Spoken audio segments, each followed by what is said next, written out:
Hello, everyone, and welcome to the main event. It is I, Mike, your host, and we are live on the Villain Squad Network, broadcasting live into Lions Villain Squad on Facebook and Detroit Lions News Podcast on Facebook, also into our YouTube at Villain Squad. Go over to YouTube and please subscribe to our channel. It is at Villain Squad. It is I, main event Mike, here, your host, once every week on Monday night at 7 p.m. And this Monday night is no different. We're coming to you with off-season news, rumors, signings, analysis, and just general football entertainment. Joined, as always, by the producer, the maestro, Mr. Russell Wayne. How you doing tonight, Russ? I'm doing great, man. Oh, you got my fan in the back. My number one fan. I had to make sure right in there. It's kind of hot up in the studio right now. But yes, I'm happy to be on the show. It's good to see you, Mike. Yeah, I can see the sweat, man, on your head. It's like you looking really moist over there. Moist. Ooh. What are we talking about today, man? Lions conclude rookie mini camp. That's one thing that happened. Also, we're going to be taking a look at revenge games around the NFL. And the Detroit Lions are not exempt from those revenge games as well. The NFL schedule makers, Russ, tell me, man. I mean, these guys got a sense of humor, number one, and they know what the people want to see. The Detroit Lions opened the 2024 season back-to-back out of the gate at home, running back the two playoff games that they won, week 1 against the Rams and week 2 against Tampa. A lot of other revenge games in the league, but we're going to talk about these two first.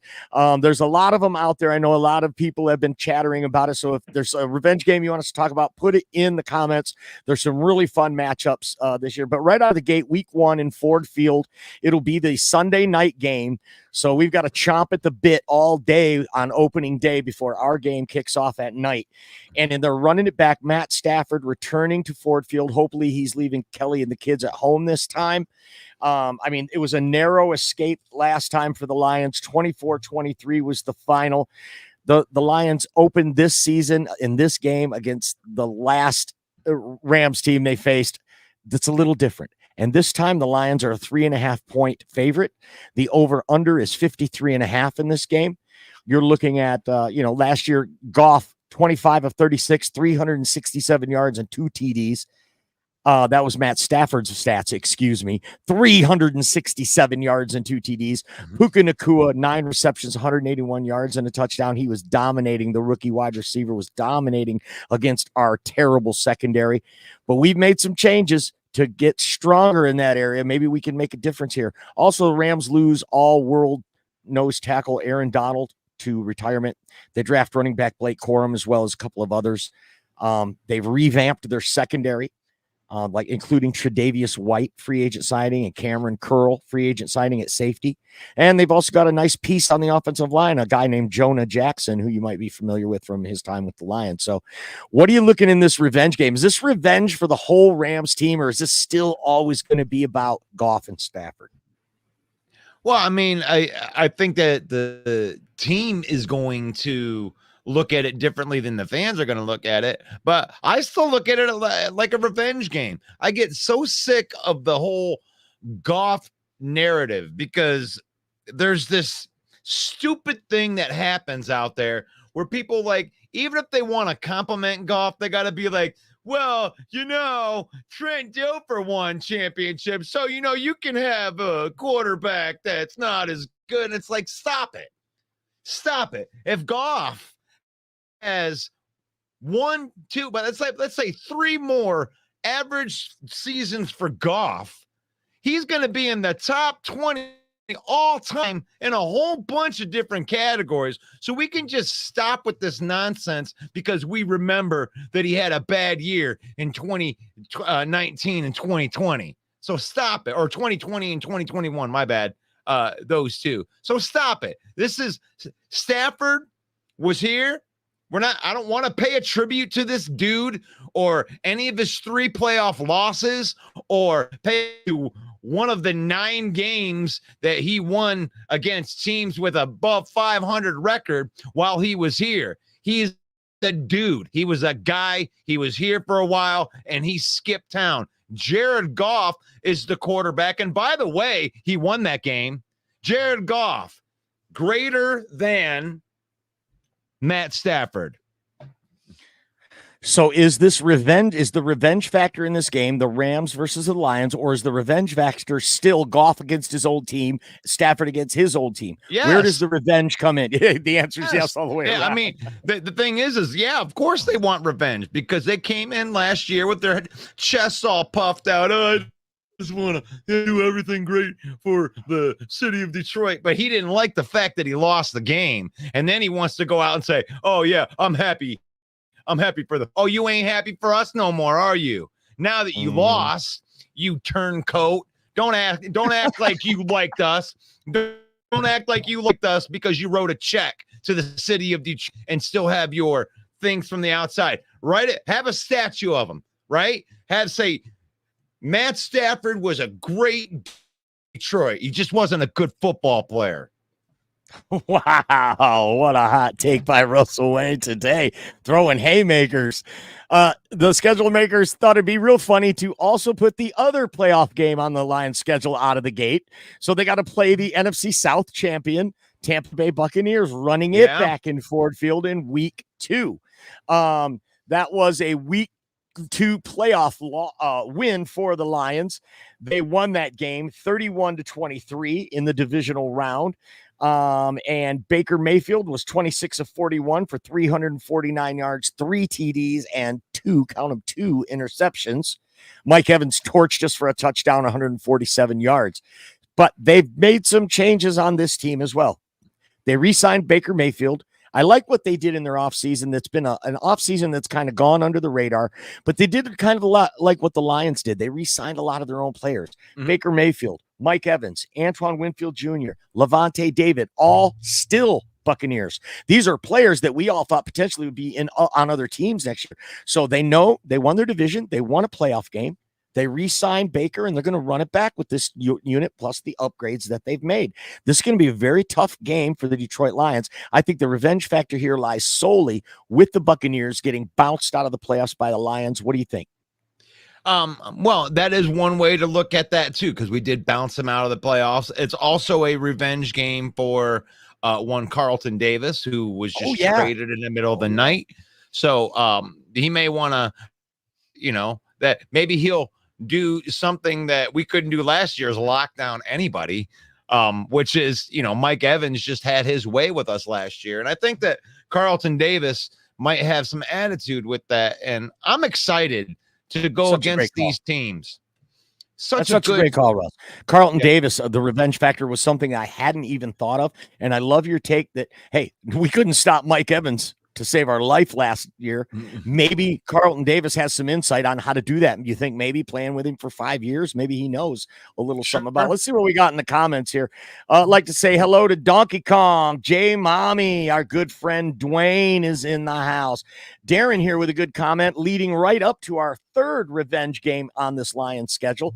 In fact, the Lions' first 4 out of 5 games are revenge games. I've only got 6 revenge games circled on the Lions, 5 revenge games circled on the Lions schedule, and 4 out of the first 5 come in the first 6 weeks. And we have a bye. So they're getting Detroit's revenge out of the way right away. And Darren says, why does Cam Newton have any opinion on any subject? Who let this ass clown have any say on anything? Appreciate the comment, Darren, but that was the one I wanted. It was Detroit Fan Man's comment that segued us into our 3rd revenge game. We can't lose to Seattle 3 years in a row, all at home, right? And now with a rookie coach who got famous at U of M, I need that Seattle game to be over at halftime. Such a good call out, as always, Fan Man. And that is one of those 3 out of 4 games that is a revenge game. If you remember week 2 last year, we lost in overtime. Dan Campbell elected to go for the field goal to tie, to send it to overtime, rather than to go for the way he went against what he normally does. And Chauncey Gardner and his big mouth running it all over town leading up to that game. And then Seattle Seahawks clowning us, wearing the villain masks in the locker room, right? And clowning us nationally. I think this is a big time revenge game, not just for the Lions, but for Dan Campbell also. What do you think, Russ? Oh, for sure. Yeah. I mean, that's why I made the graphic for this one. I mean, they got it on Monday Night Football. And yeah, they seem to have had our number. But, here's the thing is like over the last couple years, there have been some teams that have been having their way with us on the defensive side of the ball because our defensive backs and our secondary have ranked respectively at the highest, like 27th in the league. So it's like this overhaul has been much needed. And Geno Smith with this upgraded secondary with Terrion Arnold and Enos Rakestraw with Carlton Davis and Robertson, this isn't going to be the same secondary, and you ain't going to be torching it like you did last time. It's going to be harder, and it is a revenge game for us. We need that victory almost more than any of the other victories that have revenge against us with the Rams and with the in the Tampa Bay Buccaneers. This game, we need this game just like we need the Dallas game. Yeah, I think that, also it's a shame Pete Carroll isn't there. This is going to be a different team. Trust me, Pete Carroll makes a huge difference. These big legendary coaches make huge differences on these locker rooms. And I think this is 3 years in a row to Fan Man's point. I agree, man. We need this one. We got to win that Seattle game. Definitely, this is a revenge game for the Lions because they've had their butt kicked by this same team all during this regime. They've had their butt kicked by this team. So I think definitely they're going to be out for blood. It's going to be a good one. Yeah. I mean, let's deviate off the point for just a minute because this is viewer-driven content, Russ. And I want to get back to Darren's point. Just talking about how Cam Newton did make some positive comments about Goff and his, saying he was worth every nickel in his contract. But why does anybody even care what this guy has to think?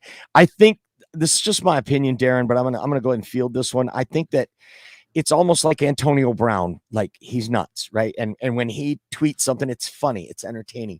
And you look at Cam Newton, who dresses like a clown, has that clown persona.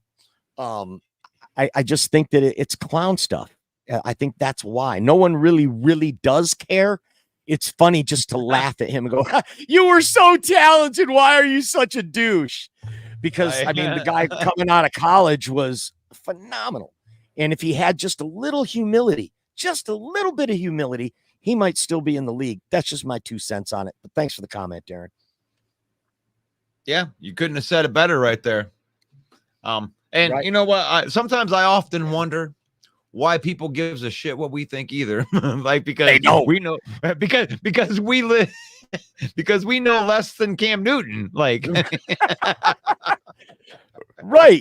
But at least we cover it out and tell you, hey, what are you listening to us for? Yeah. Don't get your news from us, okay? You don't see the ESPN logo on your screen anywhere. But Cam Newton comes off. Cam Newton comes off, though, as he is a complete expert. I mean, he's, as far as I know, he's never even done any analyst work or anything. So it's all just opinions from a guy who's no longer wanted in the NFL. Crazy. Right on. Crazy. Charles Lee says we got what's that? Oh, nothing. Dave, you got one for you? Dave? Said no. Oh, yeah. Charles. We got 3 games outside. Wow. Awesome. I think that's a really cool call out, Charles. It's something that I actually didn't notice until today about the schedule making. Goff doesn't play well in the elements. Only got 3 games outside, and one of them's in California. We got 1 in Chicago, 1 in Lambeau, but you're never going to get away from going there. So you get you get week 17 in San Francisco. Man, you can't ask for, but I told you, Russ, the way the schedule laid out is sweet. You got a rough patch at the beginning, a little rough patch in the middle, but from the rest, it's all tailored for an NFC championship run. What do you think? I think so. I mean, how can you not? How can you not think so? I mean, they're doing everything right. Mm-hmm. They are doing everything right. And one thing that I wanted to bring up in the midst of all this, because it kind of goes everywhere with what we're talking about, is the Lions had 5 players that were ranked in. Huh? We're still in revenge games, aren't we? Aren't we still in revenge games? I know we're in revenge games, but what I'm talking, you just asked a question about the NFC Championship, right? Like us going back and. No, I said, isn't this schedule laid out nicely for another NFC Championship run? Right. But we could switch to that topic. I love that topic. But I do have a lot more to go on revenge games whenever you're ready. Go ahead and hit the revenge. I'm going to kick it over to you, though, on that topic when we shift here. So Okay. we get the bye week in week 5, and then another revenge game for the Lions is at Dallas in week 6. And I don't think we even need to mention who's got the revenge factor there. Dan, Emma effing Skipper, buddy, and Taylor Decker. Isn't that going to be sweet, Russ? I think the Lions are going to pound that team. I don't think it's going to be close. And from a physical standpoint, they're going to be dominated up front because they pissed off the wrong guys. You know, if Jahmyr Gibbs gets mad, you know, he might run for an extra touchdown or something like that. But you start pissing off Penei Sewell and Taylor Decker, your guys are going to be laid out on the field because those are our best guys, and those aren't the guys that you want to piss off. Such a good take. Right. Yeah, the offensive line's going to be hungry.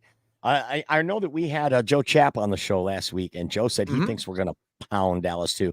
But going back to what we were talking about with the Seattle game, what's this 3rd year in a row in Dallas? This entire regime getting beat in Dallas. Dan Campbell, growing up his whole life a Dallas Cowboys fan, went to Texas A&M. He's a Dallas guy. And you know there's a revenge factor for losing that game because we could have had the number 1 seed. Yep. Had it not been for the robbery that happened to us in Dallas. So I definitely think there's a lot of revenge here on the side of the Lions. I think that's the most that is the most revenge game that there is. Like, I don't know if you can find one that's more than that. I mean, when you think about the impact of that game, like, had they have not called that and we would have won that game and got the number 1 seed, and that NFC championship game being played in Ford Field rather than not Candlestick. And right. I think it would have completely changed the outcome of the game. I don't think Brock Purdy would have been able to handle our crowd the way that Jared Goff handled his crowd. And it absolutely changed the trajectory of what happened. And I think that we should be pissed too. Right. And I want to stop any knucklehead right now that is typing right this minute. You're typing, but the Niners pulled all their starters against the Rams because they had to, and that's the only reason they lost that game. I don't care what they did. We can't control what other people do. I'm just telling you that if we would have won this game against Dallas, we'd had 13 wins. So save all that. Don't even bother putting that in the comments. But if you got anything else to put in the comments, feel free and go ahead. We got Elise Beams in here saying, "Hey, dudes, she's reporting tonight. Go Lions. Good to see you in here, Elise." David says, "I hope you're right, Donkey Kong." We got Scott Harrison in the house as well. Charles is here tonight as well. Welcome, everyone. Hey, if you're in here, click the like button, would you? Or just click the happy button or the puke button or something. Push a damn button if you would, because it really does help our team a little bit. So the last revenge game I've got circled here on the Lions is running back the NFC title game against San Francisco. It's week 17, going back out to what it used to be called Candlestick Park. I can't remember what the hell they call it now, but running it back. It's going to be late in the season, so you're got to wonder, what shape these teams are going to be in that far into the season. But still, the Lions aren't going to need any motivation after the egg they laid in the second half the last time they were in that building. Russ, do you think this is a revenge game at the Niners week 17? Not as much as the other games. And I know it hurt our feelings, but my father used to tell me, when you play the stupid games and you win stupid prizes, right? And the Lions effed around and they found out. They can go back through that game and they can say that they didn't get beat. They beat themselves in that game. They had every opportunity to win that game. They were the better team on so many different levels, and drop balls, bouncing off face masks and everything like that. And, those 3 major fumbling the ball. Jahmyr Gibbs hadn't fumbled all year long. Like just series of unfortunate events in there. Right. I can't point back to it and be like, "Oh my gosh, Dan Campbell." I mean, you want to blame not kicking field goals? Stop it. I mean, you want to go back on a micromanage, go back. Yeah, if we would have had 2 field goals, stop that, because the plays were there to be made. Josh Reynolds, the ball's on your hands. Catch the ball. Game is over. Vildor, don't just swat the ball down. Don't even intercept it. Just swat the ball away. Game over. The other third down or fourth down conversion that they didn't get on Reynolds' hands. Game over. It's like, make the plays that are there, and you're the best team in the NFL. Jared Goff puts a perfect pass in the end zone, and Jameson Williams dropped it. I don't care what anyone says. He missed that. You catch that ball, game's over. Just like you said, Russ. One play. Multiple times they had one chance to close the door on that game, and they couldn't do it. So I don't know if this is a revenge game, but it's certainly a vindication game if they can come in there and win it. You know, if you're taking a shot and you're trying to knock out, which Dan Campbell has proven, if I got a chance to put you out and I got you reeling, that fourth down to Josh Reynolds, bounce off the face mask, fumbled ball off of Jameson Williams' hands. Any one of those knockout punches, they took swings, 5 knockout swings, missed all 5 of them. It's on you. It's on you. Make the play. Make the play. You were the better team. Make the play. Make the play. Right on. We're talking about revenge games. Put it in the comments. Any revenge games that you know of? What are great revenge games in history? We got robbed, I think, of the greatest revenge game opportunity last year. Aaron Rodgers, those schedule makers, they scheduled the Jets to play the Packers in Lambeau, and it was spoiled by a torn Achilles in week 1. But Zach Wilson still went in there and beat him. But we were all robbed of the ultimate revenge game. But there's another revenge game this year, week 1, Monday Night Football again. And it's Aaron Rodgers again. It's revenge on his Achilles tendon. It's revenge on Monday Night Football because Aaron Rodgers will be playing week 1 against the San Francisco 49ers. The Jets at Niners. And this is a revenge game on so many levels for Aaron Rodgers. He comes from the San Francisco area, grew up a Niners fan. And when he was drafted, the Niners had the number 1 overall pick, and they didn't select Aaron Rodgers. They selected Alex Smith. Don't think for a minute that Aaron Rodgers doesn't carry that chip around with him. And after what happened on Monday night last year in week 1, he's going to be out for blood on week 1, Monday night in his hometown in San Francisco. I think that's an awesome revenge game matchup. Maybe the best one, though, the best revenge game I saw on the schedule, Russ, Philadelphia at the Giants. Saquon Barkley returning to New York in a Philadelphia Eagles division rival uniform. What do you think of that? I don't know. I'm looking at Michael's. I'm sorry. I got distracted by Michael's comment right here, and I want you to read that out. And it's like, Michael, I got to call you out on this. Like really, what you're really saying is, hey, you know, this show that you guys decided that you wanted to do and plan for and wanted to talk about the entire time, I think we should just not do that ever. And because we lose all the time. It's like, stop, man. Why having a team that isn't like a team that you actually feel like you can get the revenge with? Why do you want to go run and hide, Mike? Like we actually have a team that can go and beat the shit out of the Seahawks and beat the shit out of the Cowboys. Like, why wouldn't we want to go to, you know, take your hardest boys over there, be like, yeah, I got Deca, I got Frank the Tank, I got Panay, and we're gonna go down there and we're gonna take care of a few things. I like Michael's comment, though. Thanks for the comment, Michael. It's and true. I do understand his point, but I do want to throw this up to him as well. If you remember 2022, we got our butts kicked by the Carolina Panthers. That kept us out of the playoffs. And what happened last year when we played Carolina? Revenge, baby. Sweet revenge. We kicked their ass up and down Ford Field. And it felt so good to get that revenge, not just as fans, but as the team. You know that it felt good. So for everyone that you don't win and it hurts, there's that one that you do. But I do like the revenge factor for the individual players. When the individual player has to go back to where they were treated him like shit and he goes in and torches them for 4 touchdowns or whatever. That is why I I can't buy into losing the revenge game narrative because it's so intriguing on so many different levels for so many different things, like Saquon Barkley going back to the New York Giants as a Philadelphia Eagle. I mean, come on, Saquon, there's 30 other teams you could have went to, and you went to the Eagles. Good God. He's a Pennsylvania native. We know he's like the cousin of Iran Barkley, who's from Pennsylvania too. So I get it. But still, this is going to be huge. He's going to get booed so hard in MetLife Stadium. It's not even funny. Week 4, there's a big revenge game right here in the NFC North.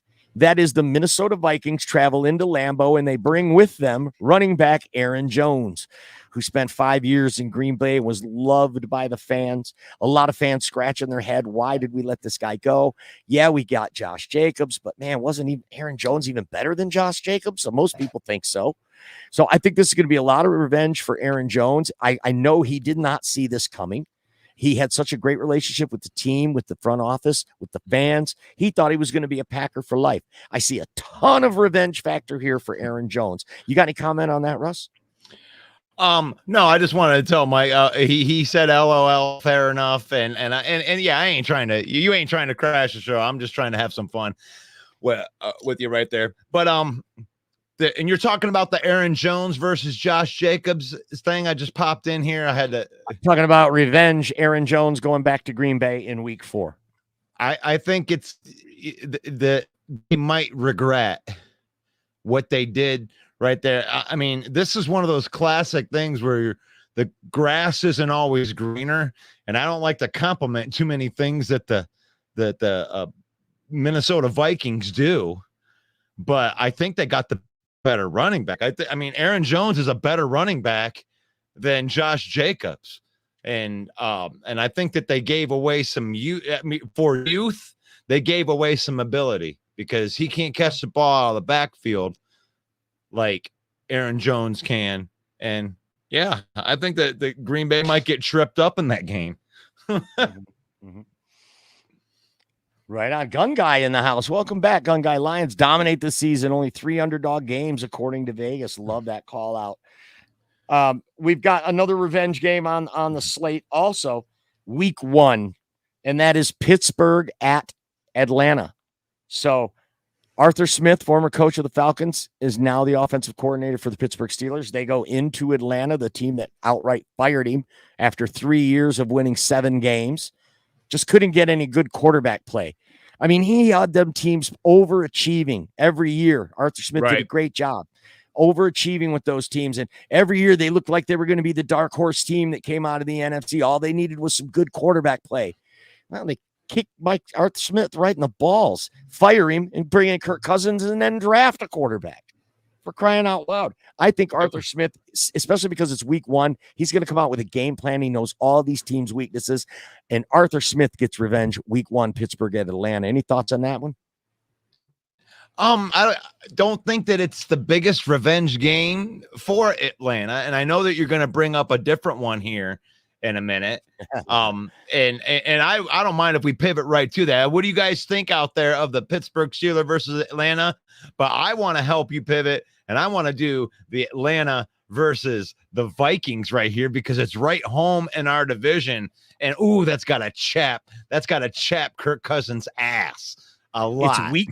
It's week 14. Woo! Week 14, Woo! Atlanta Falcons at Minnesota. The return of Kirk Cousins. They loved him there, except the people that they probably didn't love him. And when his agent reached out and said, "Hey, why don't we restructure this contract now before the season starts?" And the Minnesota Vikings flat out said, "No, we're not interested in that."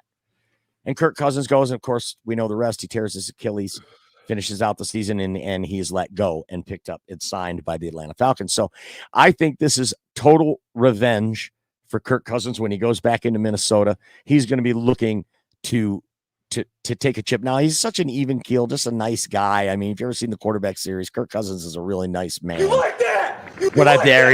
There he is. I think you're going to see that Kirk Cousins. I think that's the Kirk Cousins we're going to see in week 14, Atlanta going to Minnesota. Mm-hmm. So it's a good call, Russ. I love it. Another one, and it's along those lines. on week 2. I mean, they just come every week of the season. There's some sort of drama built in. Week 2, the Pittsburgh Steelers at the Denver Broncos.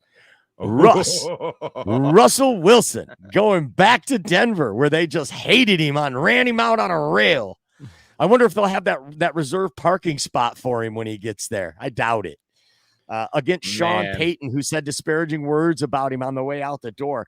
I think this is going to be revenge on both because his contract is totally hamstringing this organization right now. They're paying him over $40 million. And if Russell Wilson goes in there as the starter in Pittsburgh and beats the Broncos while they're paying him, this might go down as the greatest revenge victory of all time. What do you think about Russell Wilson going back to Denver? Well, I think that for one, I think that Justin Fields is going to be the quarterback of the Pittsburgh Steelers, and it ain't much of a revenge for Russell Wilson because he ain't got it no more. And it was proven when he got traded to the Denver Broncos for 3 first-round picks, and Geno Smith picked up right where he left off. Come on. Pete Carroll had that thing running like a well-oiled machine, drop out one quarterback, throw in another quarterback, and then you went to Denver and were a dumpster fire. You were a Super Bowl contender, Denver Broncos, because you had the young secondary and the defense, and it was all going good for you, and it didn't work out that way. And then Sean Payton, one of the greatest coaches of all time, shipped them out the door. Now, Pittsburgh ain't dumb. That's why they traded for Justin Fields. One of these 2 quarterbacks, and Mike Tomlin is a winner, and he will get the best out of both of those quarterbacks. I expect that, but I expect Pittsburgh to win that game, but it ain't going to be with Russell Wilson. So you're thinking maybe today, don't I? Yeah, man. Week 17, you got a revenge game. The Las Vegas Raiders travel to New Orleans to play their former quarterback, Derek Carr. Derek Carr looking to get some revenge on the team that said, "Nah, we'd rather play Jake Stidham than you." So I think Derek Carr also going to be looking for some revenge in week 17. Too bad he's a freaking bum. Yeah, too bad. He's like the bullied kid that goes up and says, "I ain't taking it anymore." Whack. Yeah. Too bad. Yeah. Shut up. I hope Gardner Minshew goes in there and beats the Saints by 2 touchdowns because Derek Carr is such a bum. He's going to drop a mustache from the top rope. Week 7 might be the biggest revenge game of all in all the league for the whole season. Week 7, the Kansas City Chiefs travel to the San Francisco 49ers, running back the Super Bowl after the Kansas City Chiefs came back on the Niners and won that Super Bowl. The Niners are going to be looking for revenge. I mean, that has to be the most heartbreaking loss for some of these Niners players. You know they've got to be looking for revenge in this game. It is kind of a bummer, though, that it happens week 7. So we'll be at Minnesota. That'll be a night game, though. Kansas City at San Francisco. What do you think of that, Russ? Running back the Super Bowl in week 7. Yeah, okay. San Francisco can call it a revenge game all they want, and Patrick Mahomes might even let them win the game. And like, it doesn't matter in the regular season anymore. You know that Patrick Mahomes and Travis Kelce, as long as they're there, they're going to be a playoff team. So go ahead, puff your chest out, come out in the regular season, but we'll see you in the playoffs, and we know what time it is. Right. And then the last revenge game on my list is week 12, and it is the Baltimore Ravens traveling out west to go see the Los Angeles Chargers in what's affectionately known as the Harbaugh Bowl. The Harbaugh. The Harbaugh. Yeah, that's it. It's John Harbaugh versus Jim Harbaugh brothers. Their dad used to tell them, "You take it outside and fight it out." It's a very well-known story that Jack Harbaugh, the dad, used to tell him, "Take it outside and settle it." Well, now they got to take it out on the football field and settle it. This will be the 3rd meeting between the two brothers. Older brother John is 2-0 in this meeting, including Super Bowl 47, where his Ravens beat the Niners and Jim Harbaugh. So this is going to be fun. Really, they're both AFC teams. that want to think that they're in the hunt for the AFC title. So it's going to be a good one. It's week 12. So week 12, when you start getting from week 10, week through week 14, those are pivotal games to make a playoff rush to secure a playoff spot. So I expect for sure Baltimore will be in the hunt by week 12. And if the Chargers are in the hunt week 12, this game could have a lot more of importance, and the Harbaugh Bowl might have a little more significance. So that's all I got for revenge games. Russ, anyone that sticks out to you other than the ones with the Lions? I just wanted to comment on the John and Jim Bowl. I think that John is going to be 3-0 right here. It's just too soon.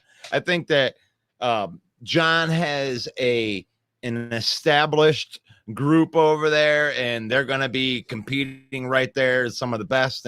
And Jim is just taking that thing over. Now, I love the pick of Joe Alt. I love how he's building that franchise. It's always important that you get cornerstone pieces like that, but it ain't going to be this year. It ain't going to be competed this year.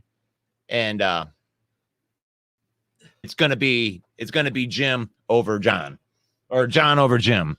So you think John goes 3-0 against his brother? Yeah, the Ravens are looking really tough. They're going to be competing for the AFC title. So I think I have to agree with you on that. Don't forget, folks, to follow us on Facebook. It's Lions Villain Squad on Facebook. And don't forget to subscribe to our YouTube channel. It's at Villain Squad. We appreciate everyone being with us today. We're going to change topics now, but you can still put it in the comments if there's anything you think about these revenge games. J Mommy says her revenge game is the Dallas game against the Lions. And I've noticed a couple other commenters saying that too. I think that Lions fans, we look at that one as the biggest one we want revenge on, just to make up for those bad calls. Right? J Mommy. They might have to call it the Harbaugh game. Yeah, you're way behind, J Mommy. They've been calling it that for 10 years. I'm glad that Jim came back to Michigan. Harbaugh also has the third best winning percentage in the NFL. Jim, that is. Nice. The Harbaugh. Yeah, nice, J Mommy, with the stat coming out. I love that. I love J Mommy. Yeah. So, Russ, I got to go grab a drink. What's that other topic that you've been trying to get to? Because I know it's a great one, and I know that it's really significant for Lions fans about these PFF grades. Well, let's start right here by saying I saw an article today, and it talked about PFF, and the Lions have 5 players that are in the top 25 players that are under 25. And the thing about the Lions being really, really good right now, and I know that we just signed, Jared Goff, and we just signed Penei Sewell and Amon-Ra St. Brown, and I get it. Those guys are the sexy front men, right? They're right out there in the front. They're the ones that get all the stats and everything, but they have been building a sleeping giant right here. And under 25, and you look at these guys, you're talking about Aiden Hutchinson, Jahmyr Gibbs, Sam Laporta, Penei Sewell, and Amon-Ra St. Brown. Those 5 guys are going to be wrecking the league for the next decade or so. And they're Lions. When you look at that, Jahmyr Gibbs, he's got 4 more years on his contract, 3 more years for Laporta. Amon-Ra and the other 3, they're signed long-term. This is a team that is here to stay. And I don't know what you guys think about that. 5 players in the top 25 under 25 for PFF. That's unbelievable, because there's 3 other teams that are in that top 25 list that have 2 players. And that's the second. They have 3 more players because Brad Holmes has been knocking it out of the park. That's ridiculous. So what do you guys think about that? Because when I tried to bring this up a little bit earlier, when he was talking about the revenge games, it's like, our team has been getting better and better and better. And, and I know that there's some Green Bay Packer fans that are out there. They have the youngest team in the NFL, but they don't have any players on this list. So they have a lot of young players, but nobody knows who those players are yet. You drafted 12 guys. Of course, your team is the youngest in the NFL, but we don't know if any of those guys know how to play yet. The Lions got 5 players under the age of 25 that are balling, that are the best players in the NFL at their position. Top 5 at their position. Top 5 at their position. With 32 teams, you'd be lucky to have one of those top 5 on top 25 on any one team, and every team couldn't get one. But we got 5. So what do you guys, let's see what we got. Anybody saying that? J Mommy, I love you. I love that you come in with the stats and you come prepared. So Detroit Fan Man says, why wasn't Branch a top 20? And that's the thing, Detroit Fan Man, there's some other guys that are, I don't know, your Jordan Love. I mean, there's other young players that are really, really good. Aleem McNeil isn't on that list. There's really good players that we still have. Jack Campbell's not on that list. Kirby Joseph isn't on that list, but these are other guys that are ascending. So, because having 6 top 25 guys on a single team seems ridiculous. So, I mean, if you want to, you can argue that, can't you, Mike? I know that you tried to come in there, but I knew it would come up because when I was talking about those 5 guys, Brian Branch comes right to everybody's mind and be like, well, why isn't he on that list? And then you ask me, why isn't Kirby Joseph on that list?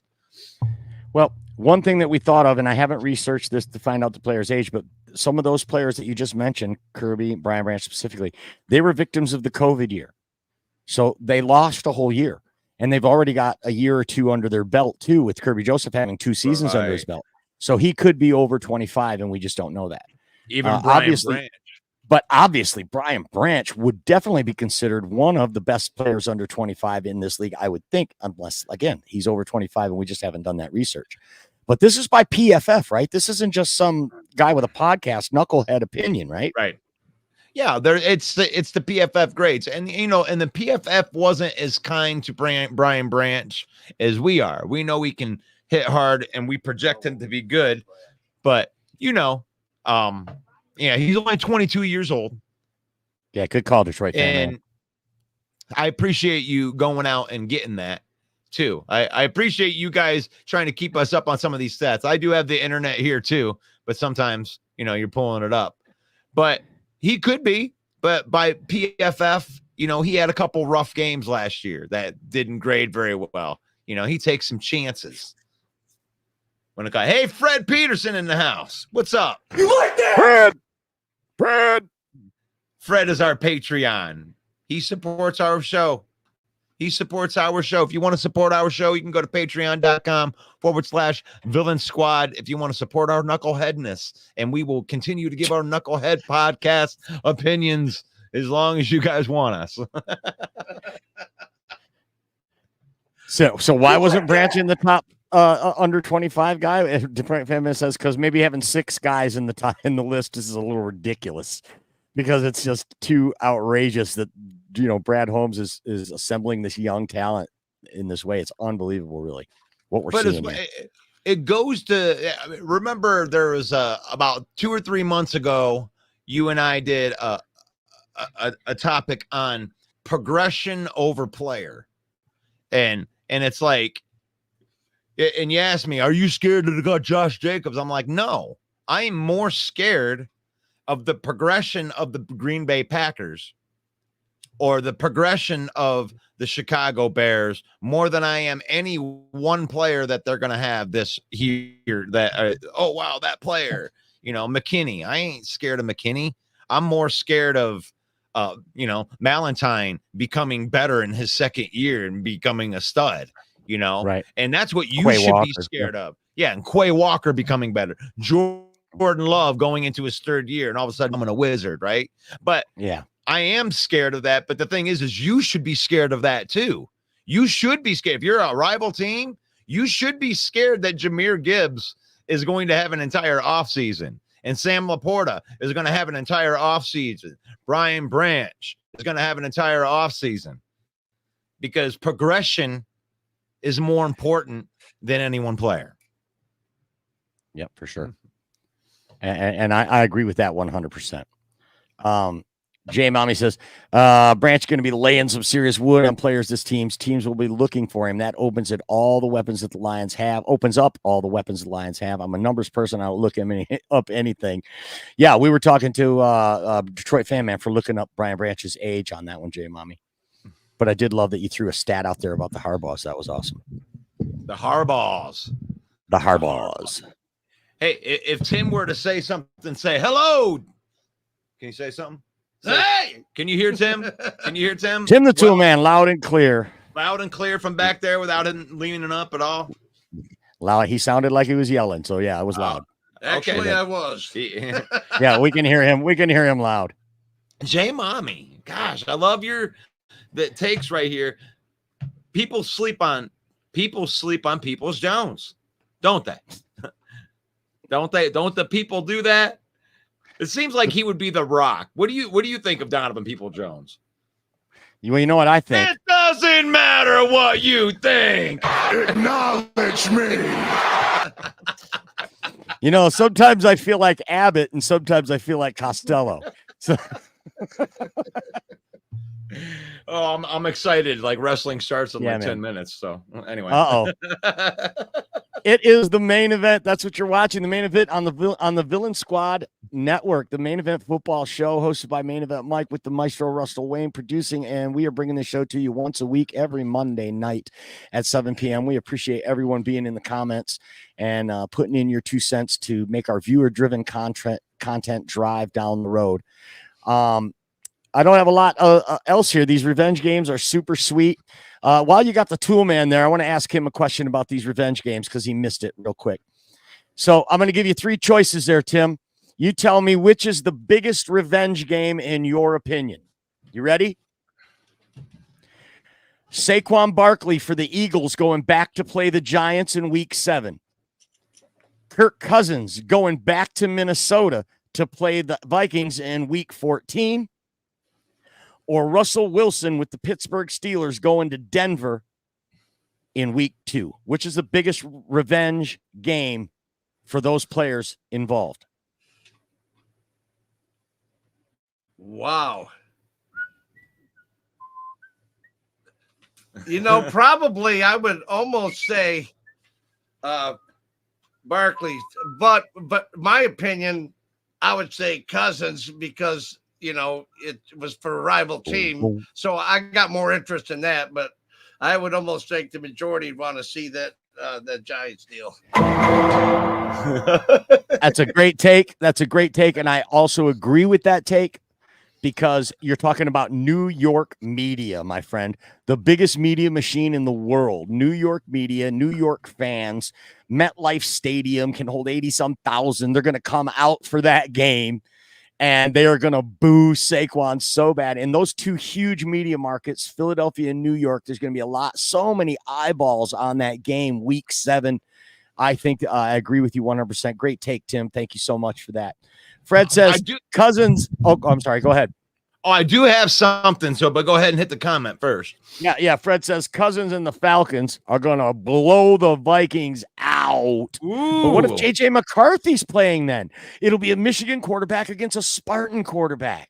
That'll be interesting. What if, yeah, the thing that's crazy is like, what if McCarthy can't throw the ball very well in the NFL? It's like, what a chance that they took because he did win the national title, but they leaned on the running game and we don't know what they really have in JJ McCarthy right there. And that's being honest. I'm not trying to be an anti-fan or anything like that, but maybe he's good, but maybe he's not. Yeah, but that's why they invented the term upside, Russ. He's got more upside. He's got more upside than any of these quarterbacks that they drafted.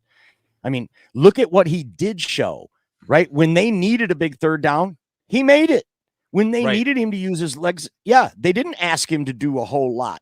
But when you look at the potential what this kid can do, and then on his pro days, chucking the ball 70 yards like it's nothing. So, I mean, the upside, the potential of this kid, I love the pick of JJ McCarthy, not because I'm a Michigan homer, just because he's a winner. And I think, I mean, you don't have to be Lamar Jackson to be a good quarterback prospect just because you can't run. I mean, this kid can run. I don't get it.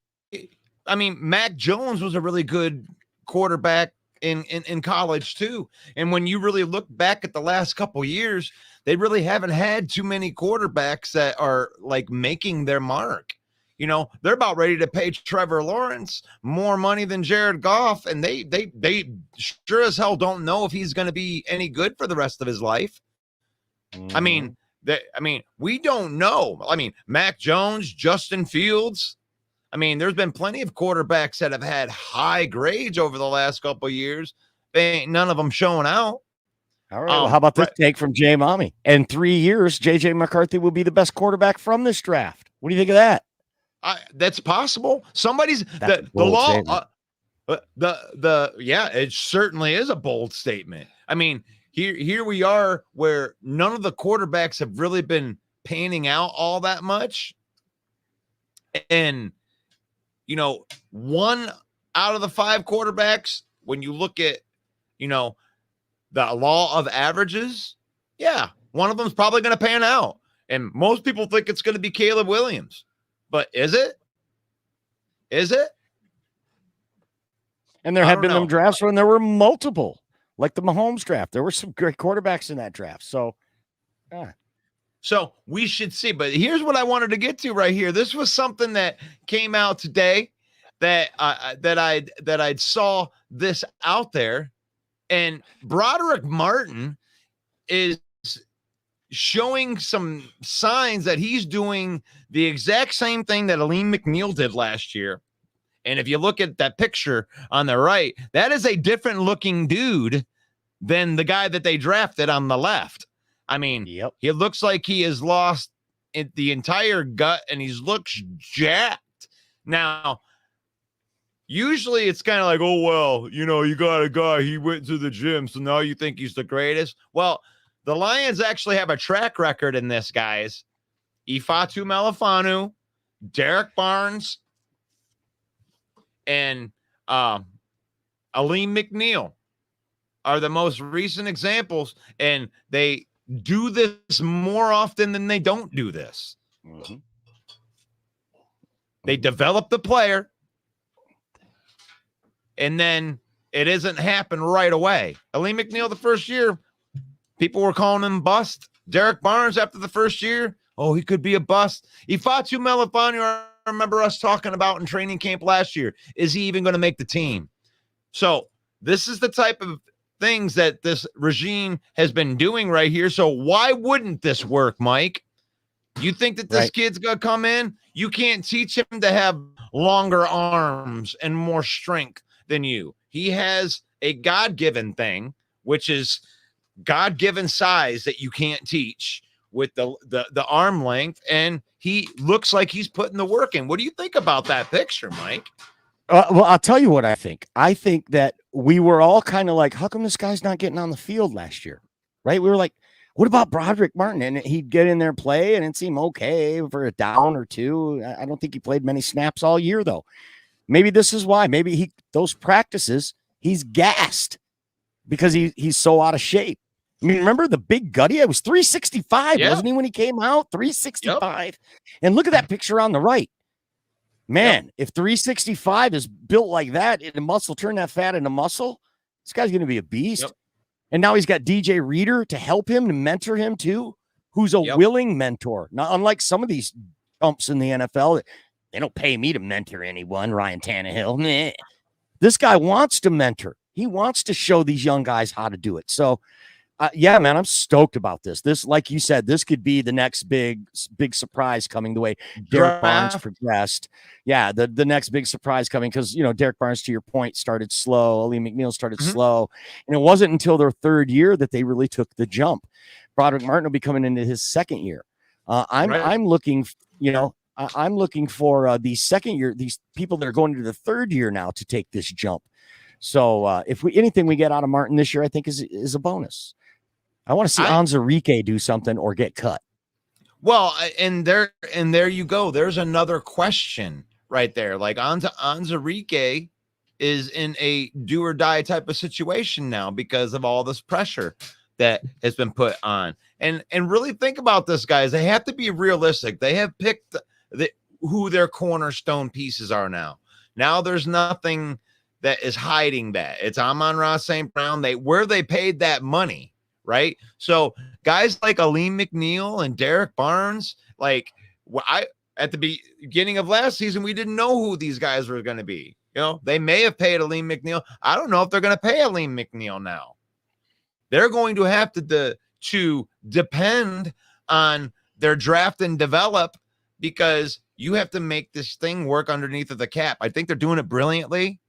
You know, I mean, they'll offer these guys contracts. You know, Ifatu get offered a contract, but it's going to be competitive. It's going to be looking like that second grade of, you know, higher contracts. We ain't going to be paying any of those our top dollar contracts are out there now.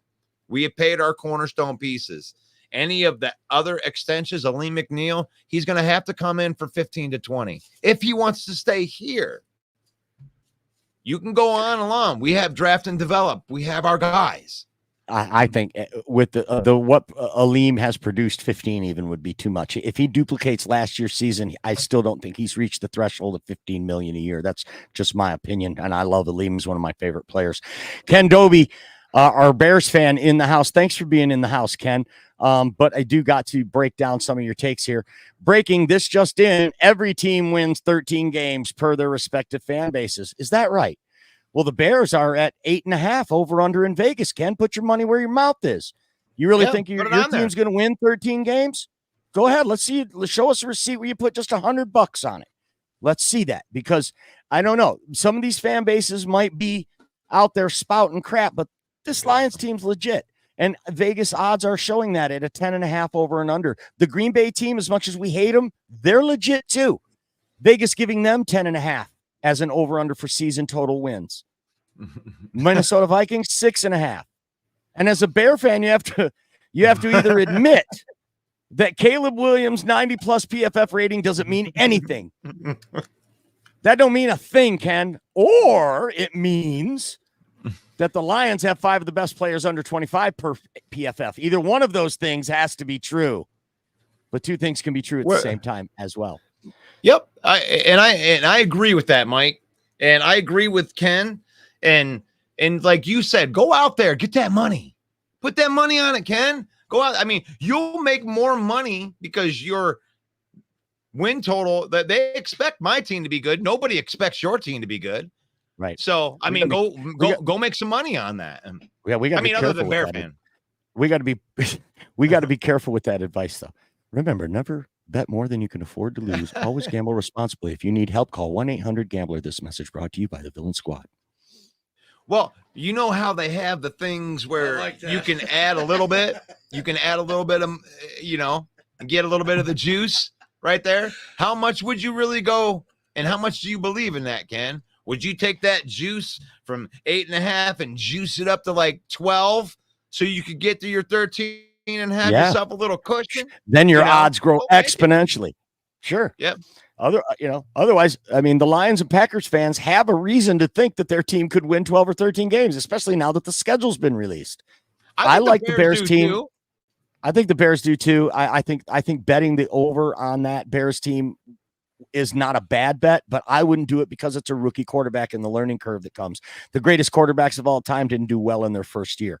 So I don't think that, as long as you can see growth from Caleb Williams and things heading in the right direction, I still wouldn't make that bet, even though it's only 8.5. That's I guess it's not too bad. Ken also says, talking about how Broderick Martin losing weight and all that doesn't mean anything. He's saying, look, Tyson Bagent, he got jacked during the offseason. A lot of guys get jacked during the offseason. Again, I'm going to have to shoot a hole in this for you, Ken. No, Tyson Bagent did not get jacked in the offseason. His father's been a professional arm wrestler his whole life. He's always been jacked. This kid's been huge. They just released a photo of him in a shirt where you can see his arms and leg muscles. That's all. That's all. You're going off it. You're going, he might have lost a few pounds and added a little bit of muscle, but We're not talking. If you look at the before and after pictures of Broderick Martin, you are comparing apples and oranges. And Tyson Bagent is a quarterback. That makes a huge difference. I don't care how much he gets jacked. They're going to start the guy they just drafted over him no matter what. Go ahead, Russ. Well, and I want to bring out that it isn't just somebody just saying, hey, oh, wow, this guy got jacked during the offseason. No, this is the fourth time that the Lions have done this. The first 3 times they were successful. So there's a track record that goes along with this too. I'm not just talking out my ass, making stuff up because I'm a homer for my team. Which you are. I am a homer for my team. I'm not going to deny that, but I'm not saying for the for this argument's sake, this isn't me making stuff up because I'm a homer. This is an actual thing that happened. Aleem McNeil broke out last year because he dropped and did this plan. Same thing happened with Derek Barnes and their development. You know, he got jacked and was a different player in that second and third year, the development. Jason's in the comments. He says, all the Lions players want the championship this year. That motivation is going to be hard to stop. No doubt about it, especially they're such a young team. And that's probably the motivation why Broderick Martin, you're seeing the transformation there, because he knows the hunger and everything that's around him. These guys want it bad this year. And I know Ken's going to come in and say, all the teams want it bad.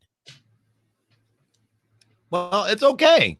It's okay. They can think what they want to think. And you know what? And I'm not going to apologize for it. For all of you people that are out there that say things like, well, I want to see it happen first. I ain't going to stop that. This is one season. If you miss this opportunity, Lion fan, you get this entire offseason to pump your chest out. Like that. Yeah, they could lose 11 games the first 11 games next year, and then all this time that you were thinking about this, not doing it, well, maybe you would have been justified, but you would have missed it. You missed the chance to do it, because by the time the season starts and we're kicking ass, it's going to be too late. It's going to be too late. You could have pumped your chest out the whole year, just like Ken is. No, yeah, Ken said it was just a joke, Russ. He's not saying he thinks the Bears will win 13. But are you saying they'll win 9? But will they win 9, Ken? But I'll tell you what, Ken saying that the Bears will win 13 is a hell of a lot more logical than a Bear fan 2 years ago saying that they would win 13 like they always do. This is a more logical 13 for the Bears this year. They could go on a hot streak. This team is built. There's never been a team that has been built like this, that picked the number 1 pick and dropped that quarterback on a team that's loaded like that. They have the team. They have all the players in place. Usually when you're picking number 1 overall, you're going to a dumpster fire that needs to be built from the ground up. They got receivers. They got offensive linemen. They got a pretty good defense on all 3 levels. And you're dropping the best quarterback from college in there. So I ain't underestimating that. They still ain't as good as the Lions. Okay, do they win more than 8.5 games, though? That's like right there. Vegas is so good because I would tell you that they would win 8, or I would tell you they would win 9. I don't know. Like, it is right there. It is really right there for you. I'm going to take the under because of the quarterback, the rookie quarterback thing. Peyton Manning won 4 games in his first year. I mean, Aaron Rodgers won 6 games in his first year. I mean, Caleb's going to be good. I'm a believer in the kid. I am, but I'm going to go I would take the over, because I think that they'll probably win 9. And I think that they're going to be an outskirt team that might skate into the back of the playoffs. That's where they're at. Ken, I don't know what that does for you. I don't know if you're going to make fun of me or if you're going to just kind of agree. He's saying we're discounting how good that Bears defense is, though. That's going to make up for, that learning curve that the quarterback's going to have. Well, I don't think that we're discounting it. I think that we're absolutely taking it into account. If I'm saying that you're going to win 9 games, Ken, that means that you're getting good defense play. You're going to have to play good defense to win 9 games. This is, unfortunately, if you were in some shitty division, you might win 10, 11, 12 games. but you're in the NFC North, and Green Bay is good and Detroit's good, and it's going to be a bloodbath, and you're going to take your lumps. You're going to take your lumps in this division. Fortunately, you get to play the Vikings twice. Yeah. J Mommy says the Bears will be winning a top 10 draft pick next year. J Mommy's throwing haymakers today. Damn. Well, She's out on a limb today. That Bears have JJ not McCarthy's hit- going to be the best quarterback in this draft, and the Bears are going to be picking in the top 10. And Fred goes, they sure are, and they won't have to trade to get there this time. Dude, if they miss on Caleb, and it might not be the quarterbacks, guys. Dude, if Justin Fields goes to the Pittsburgh Steelers and starts lighting it up, oh my God, that would be like the dream for Packer and Lion fan at the same time. Just watching Justin Fields tear it up, throwing a side platform, running all over the place, being the franchise quarterback that they wanted, and then Okay, Ken is just giving you some ideas for a new meme. It's the guy with the two buttons to push. Wait. Detroit is good? Well, you were just a drop pick 6 away from getting swept by the Bears last year. So if Detroit's a good team, you have to either admit that you were about to get swept or your team is no good. That's your choice, is what Ken's saying. It's a great point, Ken. I like that one. Sure. J Mommy says, well, 31 fumbles in his college career, and he never took a snap under center. I disagree. Come on, J Mommy, go watch the highlights. This kid's got it, man. If this kid's a bust, I will be shocked. I would be completely shocked this kid's a bust. The skill set is off the charts. Keeps his eyes downfield. He's slippery in the pocket. He has great peripheral. That's the one thing people don't talk about. When you watch his highlights, he feels the pressure. He doesn't have to see it. He feels it. Something Tua Tagovailoa doesn't have, which is why he was bleeding from the ears 2 years ago, because he doesn't feel the pressure coming. This kid's got that. He's got a rocket for an arm. There's not one throw that he can't make.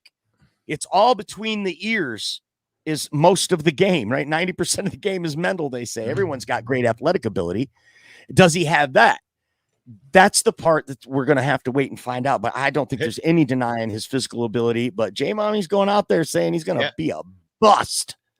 But Ken, I hope Ken does give me credit for this, but I hope you know that when your entire fan base, including you, when I was telling you exactly how this offseason was going to play out for the Bears, what they were going to do, when they were going to trade Justin Fields, and y'all called me crazy. I'm just a hater. I'm just a lion slappy.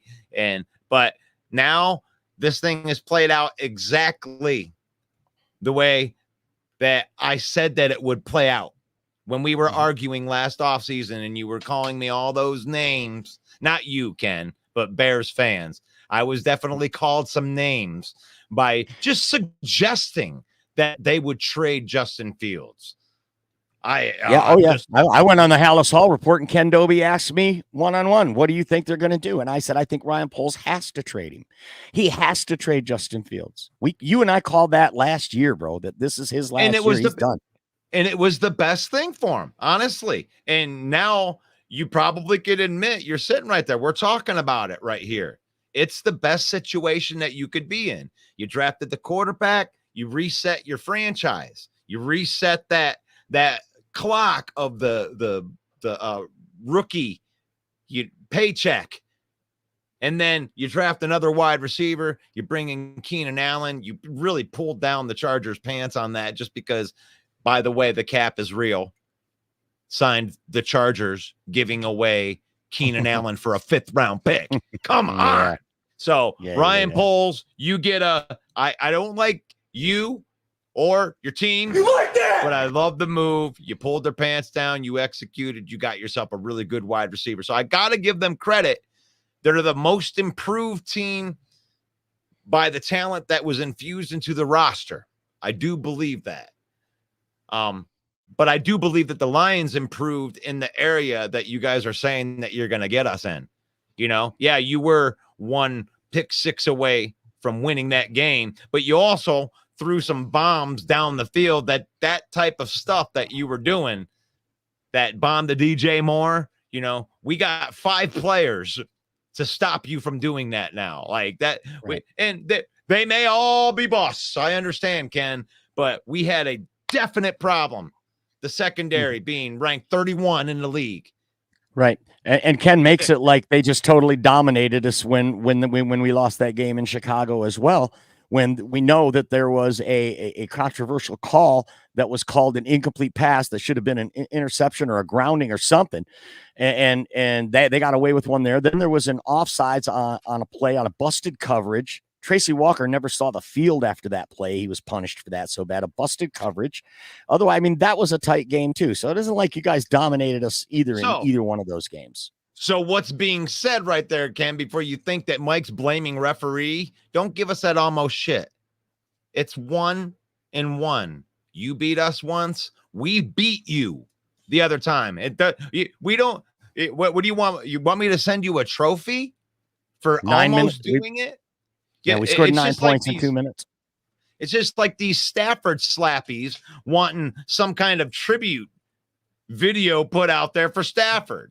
Oh, wow. We love you, Stafford, for almost doing it. Hey, 3 times. Hey, in his defense, he did finally done what the fans said. They said he would never take us to the next round in the playoffs. He sure as hell did. He got us to the next round of the playoffs. But he never won here. Do not take credit, Matt Stafford slappies, for that Super Bowl out in the Rams. He went to a different team and he had success there. He did not have success here.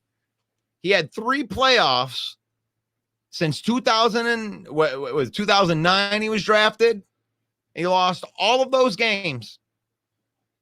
He was 9 wins and 70 losses versus teams that had above a 500 record. Mm-hmm. So that's Matt Stafford. I love Matt Stafford. Okay. There were some very exciting moments with Matt Stafford here in Detroit, but he left. He's gone. Admire his arm talent, admire his grit, admire his philanthropy, but he's the Rams quarterback. He can suck it. Anyway, that's all I got to say about that. Thanks, everybody, for being in the comments. Thanks for Tim the Toolman Taylor being in the house. Thanks to Russell Wayne, the producer, Fred Peterson, all of the villains out there. Be sure to follow us on Facebook, Lions Villain Squad, and subscribe to our YouTube channel at Villain Squad. Our Facebook page about to cross 51,000 villains, and we appreciate each and every one of you. And to each and every one of you, I say God bless each and every one of you. And for Russell Wayne, I am Main Event Mike saying peace out.